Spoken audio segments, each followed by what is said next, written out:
Madame, Monsieur les juges, vous vous souvenez certainement que depuis le déclenchement de la crise post-électorale en Côte d'Ivoire, le procureur n'a cessé de proclamer qu'il poursuivrait tous les auteurs des crimes, quel que soit leur camp. Mais ici ne se trouve que le président Gbagbo. Pourquoi? Est-ce parce que les auteurs de ces crimes sont inconnus? Bien au contraire. Ils sont connus de tous et leurs crimes sont documentés. Documentés en détail par toutes les organisations de défense des droits de l'homme.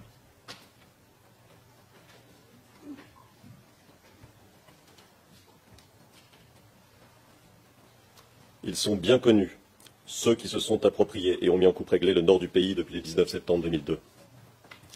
Ils sont connus, ceux qui sont soupçonnés d'avoir ordonné l'assassinat des gendarmes de Bouaké en 2002, le meurtre et le viol de civils à Mans en 2003, le meurtre de civils à Korogo en juin 2004, lors d'un conflit entre Soro et Ibé, les massacres de Bouaké en 2007, le meurtre d'opposants et de civils lors de conflits sanglants entre rebelles en 2008, entre autres atrocités. Ils sont connus de tous, ceux qui sont soupçonnés d'avoir fait torturer et tuer à Yopougon en mai 2011, ceux qui depuis le 19 septembre 2002 pratiquent le pillage, les extorsions à grande échelle et se livrent à toutes sortes de trafics en violation des lois, ceux qui font du viol systématique une politique, ceux qui utilisent les mercenaires et les miliciens d'Ozo pour terroriser la population, et ceux qui continuent aujourd'hui encore à commettre des crimes, notamment dans l'Ouest ivoirien. Ils sont cités dans les rapports des Nations Unies, d'Amnesty International, de Human Rights Watch, de l'International Crisis Group, de Global Witness, du département d'État américain et bien d'autres encore. Alors, serait-ce parce qu'ils se cachent qu'on ne saurait où les trouver? Pourtant, l'un est préfet, l'autre dirige l'armée, un troisième le groupe de sécurité de la présidence, un quatrième la garde républicaine, ou bien encore la force spéciale, tous nommés à ces postes par Alassane Ouattara en 2011 et 2012.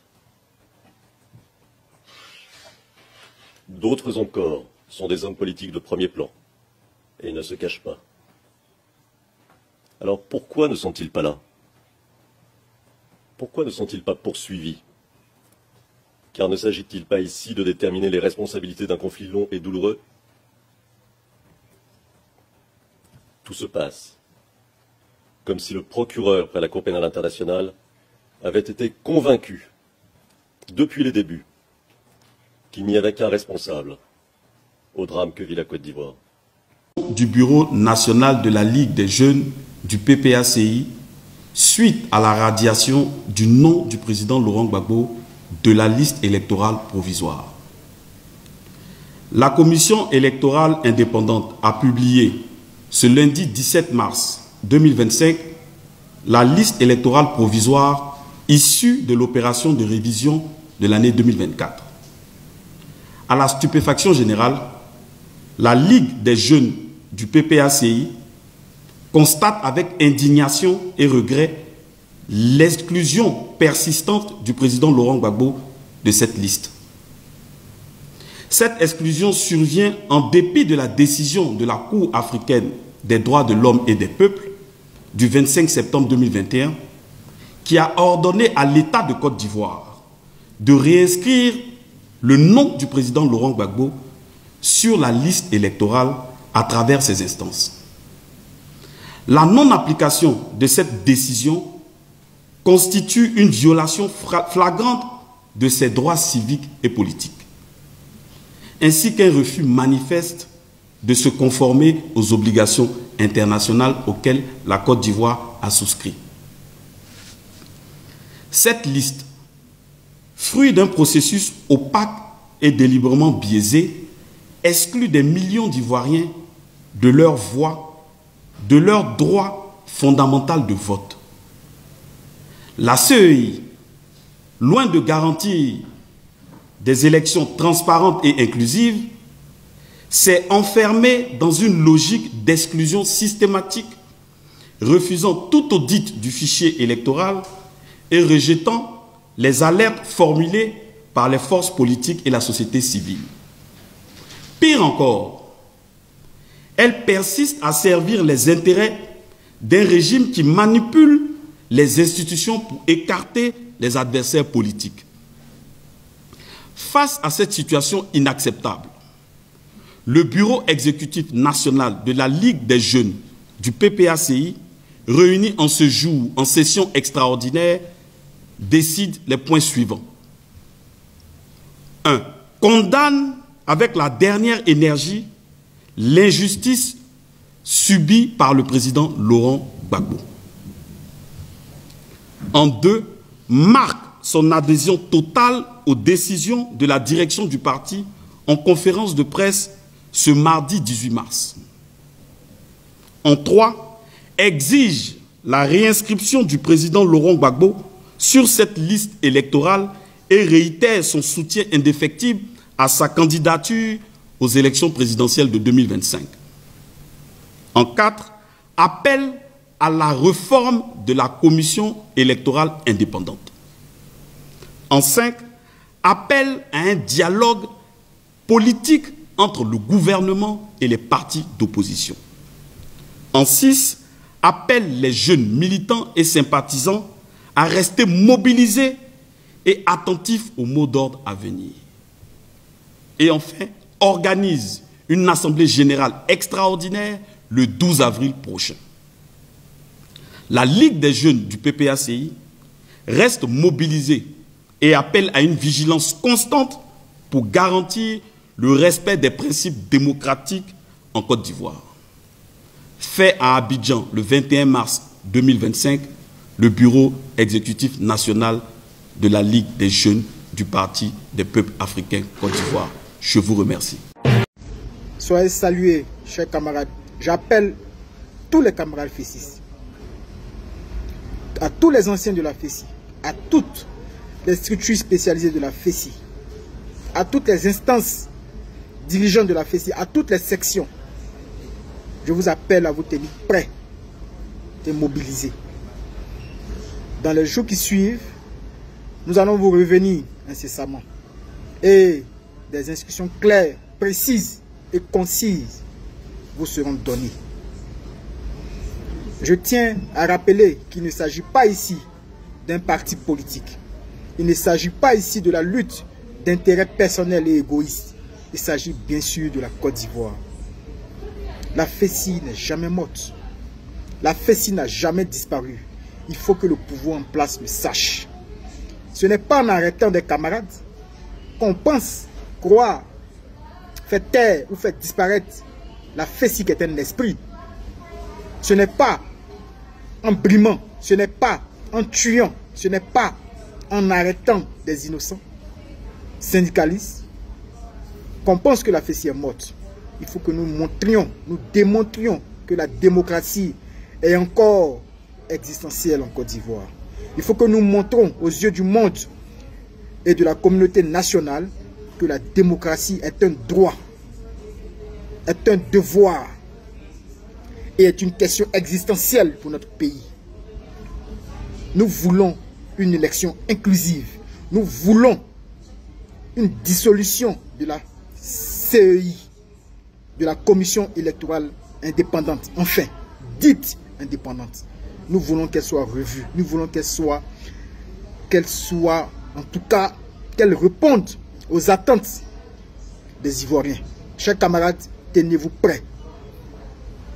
Tenez-vous prêts. Nous allons parler au gouvernement ivoirien tout en leur parlant de façon démocratique. Nous allons apporter une réponse à la dictature de Dramane Ouattara tout en lui apportant une réponse. Tenez-vous prêts, chers camarades, car nous allons sonner la cloche et le zéglé-maillot va commencer. À côté de cela, nous voulons préciser que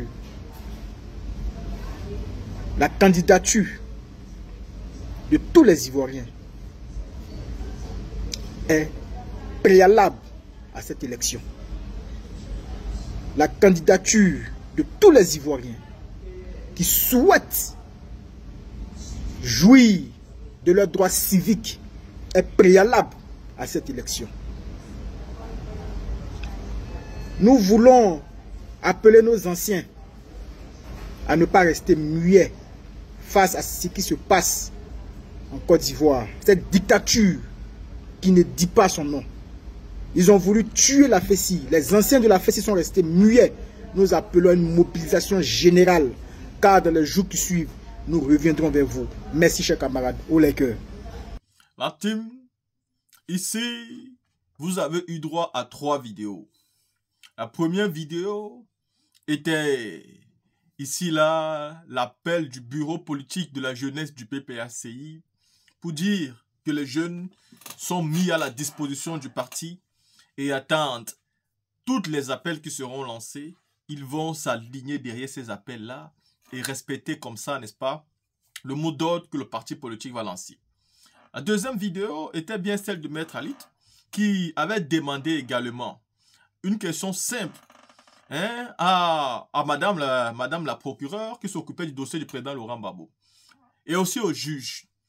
Quand M. Alassane Ouattara sera-t-il aussi à la CPI? Quand sera donc le tour de M. Alassane Ouattara à la CPI? C'est la question. Et comme troisième vidéo, vous avez eu droit ici, n'est-ce pas, à un message lancé à l'endroit de la jeunesse de la FESI. N'est-ce pas, vous pensez qu'en arrêtant le leader de la FESI, vous avez fini avec cet organe-là?